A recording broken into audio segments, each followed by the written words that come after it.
So, today we're diving into one of the greatest stories ever told, the Ramayana.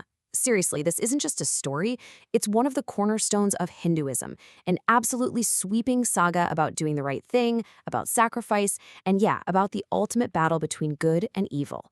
And the entire epic, this whole massive story, really boils down to one huge question.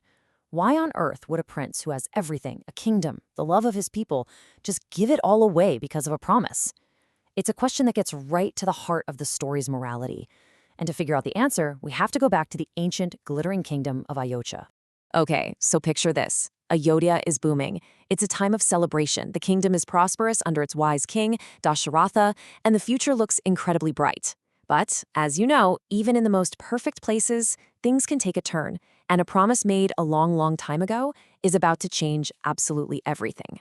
Now, at the center of all this is Prince Rama. And Rama is, well, he's perfect. He's the ideal son, an unbelievable archer, and he's the living, breathing embodiment of Dharma. And Dharma isn't just a word. It's this huge, foundational idea of one's sacred duty, of cosmic order, of just righteousness. Rama is Dharma. He even wins the hand of the beautiful Princess Sita by lifting and stringing Lord Shiva's divine bow, something no one else could even move. So yeah, the people don't just like him, they adore him. His path to becoming king seems totally set in stone. But right when King Dasharatha announces he's ready to crown Rama, a conspiracy starts to brew. And the crazy part is, the threat doesn't come from some enemy kingdom. It comes from inside the palace walls. A jealous maidservant named Manthara starts whispering poison into the ear of Rama's stepmother, Queen Kakeyi. She twists Kakeyi's love into fear, convincing her that if Rama becomes king, she and her son will be ruined. Manthara reminds her about two boons, two unbreakable promises the king once gave her, and tells her now is the time to cash them in. So, acting on this terrible advice, Kakeyi goes to the king and lays down her two demands. And they are absolutely devastating. First, her son, Bharata, will be crowned king instead of Rama. And second, Rama must be exiled, sent to live in the forest for 14 long years. And that number isn't random. It's just long enough for the people to forget him. The king is just shattered, completely trapped by his own word of honor. But Rama's reaction, this is what defines him. He's not angry, he doesn't argue, he just feels this incredible sense of duty. He accepts his fate right away, saying, a father's promise must be protected. That right there, that is Dharma in action, choosing honor over power, duty over desire. And he won't go alone. His loyal wife, Sita, and his fiercely devoted brother, Lakshmana, refuse to leave his side. And just like that, the three of them walk away from the palace and into the wild. So the three of them start this new, simple life in the forest. But you just know this peaceful chapter isn't going to last. Because far, far away on the island of Lanka, the 10-headed demon king, Ravana, has heard stories of Sita's incredible beauty, and a dark and dangerous obsession is starting to take hold. Ravana's plan is incredibly clever. He sends a demon who can shapeshift to appear as a magical golden deer near their little hut. Of course, Sita is completely captivated by it. It's the most beautiful thing she's ever seen, and she begs Rama to catch it for her. Rama can't say no to her, so he goes after it, leaving her in the care of his brother Lakshmana. But deep in the woods, the demon plays its trump card. It imitates Rama's voice and cries out for help. When Sita hears it, she's terrified. "It seems he is in trouble," she yells, pleading with Lakshmana to go help his brother. Now Lakshmana is suspicious. He knows the demons of the forest are masters of illusion, but he can't stand to see Sita in so much pain. Before he goes, Lakshmana draws a line in the dirt around the hut, the famous Lakshman Rekha. It's a line of protection, and he makes Sita swear she will not cross it for any reason. But Ravana is a master of disguise. He shows up looking like a poor old holy man, begging for alms. When Sita tells him she can't cross the line, he guilts her, shaming her for turning away a pious man. She's torn between her promise and her duty, and her compassion wins out. The second she steps over that line, Ravana reveals his monstrous true form and carries her away. And let's be clear, this guy, Ravana, he is no ordinary villain. We're talking about the ridiculously powerful 10-headed king of Lanka.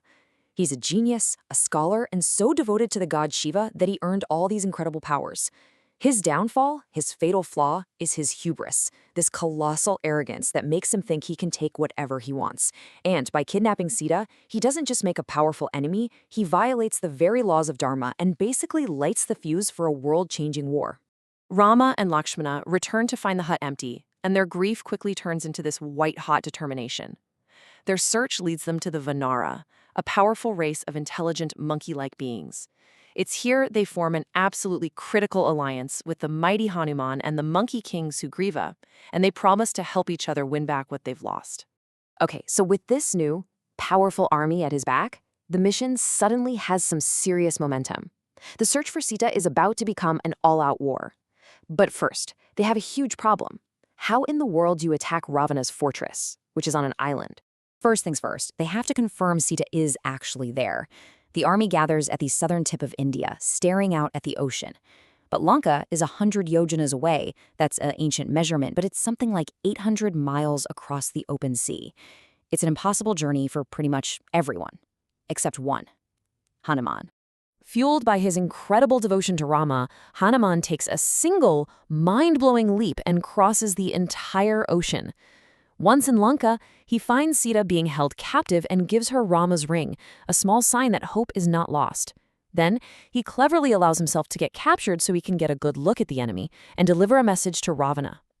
When Ravana's goons try to humiliate him by setting his tail on fire, Hanuman uses it to his advantage, jumping from roof to roof and setting the entire city ablaze. Then he leaps back, bringing proof of Sita's location to Rama. So now they know where she is. The next challenge: how do you get a whole army of monkeys and bears across 800 miles of water? Well, their solution is one of the most amazing feats in all of literature. They build a bridge, a floating bridge, made of stone all the way to the shores of Lanka. The bridge is complete. The army makes its way across. The stage is now set for the final epic showdown. And this isn't just a rescue mission anymore. This is a war for the very soul of Dharma itself. And the war that breaks out is it's apocalyptic. On one side, you have Rama's army of Vanaras and bears fighting for what's right. On the other, Ravana's legions of Rakshasas, these powerful, shape-shifting demons who live for chaos. The fighting is unbelievably fierce, a clash of divine weapons and supernatural powers so intense it literally shakes the foundations of the world. Ultimately, the entire war comes down to a one-on-one duel between Rama and Ravana. But Ravana seems to be invincible. Every time Rama cuts off one of his heads, a new one just grows right back. The tide turns when Ravana's own brother, Vibhishana, who had sided with Rama because he knew his brother was wrong, reveals the secret. He tells Rama that the source of Ravana's immortality is a hidden pot of divine nectar in his navel. With this one crucial piece of information, Rama knows what he has to do. He summons his most powerful divine weapon, the Brahmastra. He takes aim, not at Ravana's heads, but at his navel. The arrow strikes true, boiling away the nectar of immortality. With one final scream, the great demon king of Lanka falls, and the war is finally over. Good has won. With Ravana gone, Rama and Sita are finally together again. And what's more, their 14 years of exile are officially over. They fly back to Ayodhya, where Bharata, who had ruled wisely as a caretaker, joyfully gives the throne back. The whole kingdom erupts in celebration, letting rows and rows of oil lamps to light their path home, a tradition that continues to this day as the festival of Diwali. Rama is crowned king, and he ushers in an age of perfect justice and peace known as Ram Raja. So the story has its incredible ending, but its ideas, its lessons, they've been echoing for thousands of years. Which leaves us with one last question to think about. Why does this ancient story about duty, devotion, and the dangers of arrogance still feel so relevant? What can its lessons about honor, loyalty, and the tough choices we all have to make teach us about our own lives, right here, right now?